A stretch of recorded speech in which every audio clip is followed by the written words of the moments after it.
Our opening thought comes from Edward Gibbon, The Decline and Fall of the Roman Empire.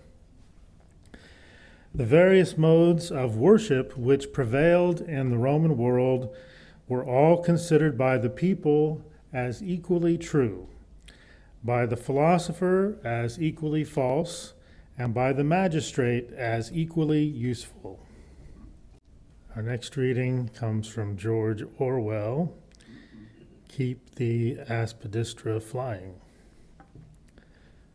The mistake you make, don't you see, is in thinking one can live in a corrupt society without being corrupt oneself. After all, what do you achieve by refusing to make money? You're trying to behave as though one could stand right outside our economic system, but one can't. One's got to change the system, or one changes nothing. One can't put things right in a hole and corner way. You have to, if you take my meaning. One can't put things right in a hole and corner way if you take my meaning.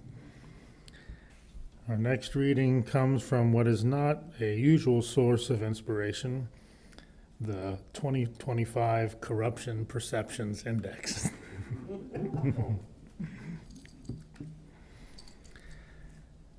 The 2025 Corruption Perceptions Index, also known as CPI, shows that corruption remains a serious threat in every part of the world, although there are limited signs of progress. Leaders must act to tackle abuses of power and the wider factors driving this decline, such as the rollback of democratic checks and balances and attacks on independent civil society. Anti-government protests in many parts of the world show that people are fed up with unaccountable leadership and are demanding reform. The CPI ranks 182 countries and territories worldwide by their perceived levels of public sector corruption. The results are given on a scale of 0, highly corrupt, to 100, very clean. While 31 countries have significantly reduced their corruption levels since 2012, the rest are failing to tackle the problem. They have stayed stagnant or got worse during the same period.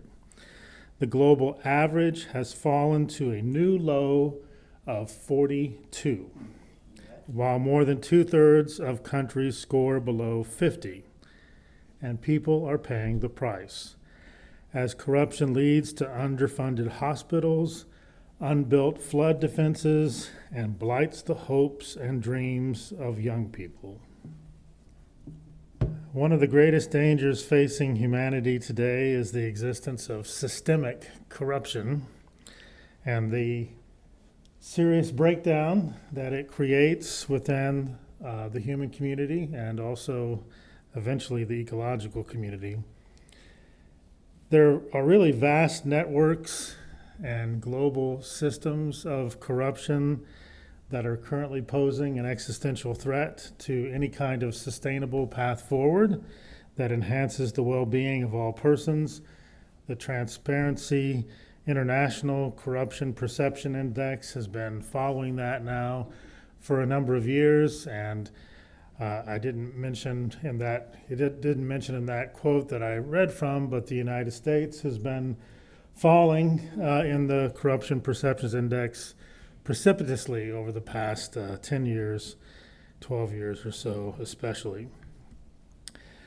If we're going to have a sustainable path forward for humanity and for the planet as a whole, we're going to have to deal with this corruption that we're facing. But this corruption that we're facing is not the work of a single person or even a small group of persons, even though it certainly has benefited a certain individual and his family more than others, and those who are surrounding him, especially the oligarchs who are supporting him. So it does benefit them more than others, but that is just the tip of the iceberg of corruption that we are facing.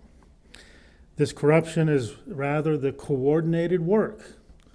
It's the coordinated work of many, especially the very wealthy, who have co-opted the very systems that were designed to control that corruption. What we are facing is systemic corruption, and it will take the transformation of systems to eradicate it. Corruption in the United States has become systemic in nature because the systems of accountability have been captured by the corrupt entities they were supposed to hold accountable. Over and over again, the entities that were supposed to hold us accountable to keep us out of corruption have been captured by the corrupt entities. According to Transparency International, the strongest democracies in the world have strict limitations in relation to the role of money in politics, and they regulate and create restrictions on corporate influence on political processes. But tragically, in the United States, we've gone in exactly the opposite direction. We've allowed increasingly large amounts of money to influence and control our politics under the guise of free speech. American oligarchs may be, well, maybe not, but they may be a little more subtle than their Russian counterparts when it comes to wielding their political influence for the sake of power and profit, but they nonetheless possess exorbitantly greater political clout than the average citizen, and they're able to use their wealth to perpetuate their interests and continue to expand their economic and political power. The Supreme Court of the United States has been captured by this oligarchic influence and has made it even easier for corporations and the wealthy to use their money to influence political outcomes. All you have to do is see the Citizens United Supreme Court decision as a case in point in which corporate political spending is given the status of free speech, and then we have nearly unlimited financial contributions that are allowed, oftentimes secretly, anonymously. Through their wealth-funded political influence, oligarchs and the corporations they oversee are able to not only control the politicians and the legislation that is passed, they're also able to capture the very agencies and institutions that are meant to regulate their economic activities. One need only see the revolving door between appointments in government agencies and the corporate world to understand this reality. For example, in the United States, executives and other high-level employees of industrial agricultural companies end up working in the United States Department of Agriculture. And when they end their careers in the Department of Agriculture, they go back to work for those agricultural companies. Representatives from the fossil fuel companies end up working with the Federal Energy Regulatory Commission and the Environmental Protection Agency as well. And we know for a period of time we've seen actual coal lobbyists be the administrators of the Environmental Protection Agency. When oligarchs control politicians and capture government agencies for their own interests, it is not only a threat to democracy, but it's also a threat to all people, and it's also a threat to life on our planet. In the case of global fossil fuel oligarchs, they've proven that they are willing to threaten a livable climate for the sake of their power and profit. It is not an accident that the most vibrant democracies are also the most ecologically sustainable societies. Those vibrant democracies that have regulations, controls, anti-corruption systems, they are the most ecologically sustainable societies. A government by and for the whole people would never sacrifice a livable climate for all for the sake of more profits for the wealthy few. The well-being of all life on the planet hangs in the balance in this global struggle between democracy and corrupt autocracy. And the oligarchs continue to be a direct threat to democracy through their corruption, through their greed. If democracy is to win in this struggle, the oligarchs will have to be controlled, and their economic and political power will have to be diminished. We know that one of the most coordinated efforts by the oligarchs in the United States and really throughout the world has been to capture the judiciary, to capture the judicial branch here in the United States. It's no accident that Lewis Powell, the person who wrote the infamous Powell memo that became the blueprint for corporations to regain control of our government after they really didn't like the New Deal and they really didn't like the Great Society, so Lewis Powell developed a blueprint for corporations to regain control of our government. It's no accident that just a few months after he wrote that plan, he was appointed to the Supreme Court of the United States. Just a few months after drafting that plan. And then the Federalist Society, formed in 1982, but really that was a part of that Powell memo blueprint as well. And its supporters have worked relentlessly and very successfully to capture significant portions of our judicial system, most notably the Supreme Court of the United States. If you don't think they've captured the Supreme Court of the United States, I invite you to look at recent decisions of the Supreme Court of the United States, which are always in line with the interests of the oligarchs. It's through a coordinated takeover of the courts that the oligarchs, in collaboration, and this is an insidious collaboration with white Christian nationalists, have systematically whittled away at the institutions, systems, and protections that foster a just and participatory democratic republic. Sadly, perhaps more often than not, religion has been used. Religion has been used in support of the systemic corruption we are experiencing, especially religion expressed in a deeply racist, patriarchal, and anti-pluralistic form of Christian nationalism. An unholy and deeply corrupt alliance between the oligarchs and white Christian nationalists is the biggest threat to a multicultural and multiracial participatory democracy that we are facing currently.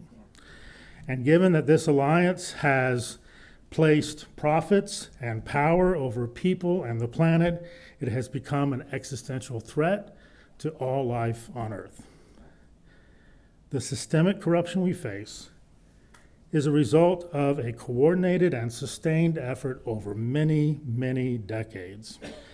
And the work to overcome it, the work to overcome systemic corruption, will require coordinated and sustained risk and movement, and a movement for systemic transparency and for participatory democracy. It will take effort, it will take sacrifice, it will take coordination. We have to work to overcome the many systemic evils that are present in our society. The good news is that if you look at history, we have worked to overcome many systemic evils in our history. And now we're called upon once again to work together, to sacrifice for the common good, to be beacons of transparency as we fully live into our aspirations for true liberty and justice for all. You can look at the history of our country and you can see all of its failures, all of the things that it has done wrong, but one of the good things about our society is that there has been, at least in word, perhaps not fully in deed, an aspiration for liberty and justice for all. May this community be a beacon for that liberty and justice for all. May this community be a beacon for transparency over corruption. May it be a beacon for a just and beloved community over greed and a corrupt and nihilistic lust for wealth and power. And if we work together in this community, with other communities, perhaps islands of transparency, networking, connecting together in this sea of corruption.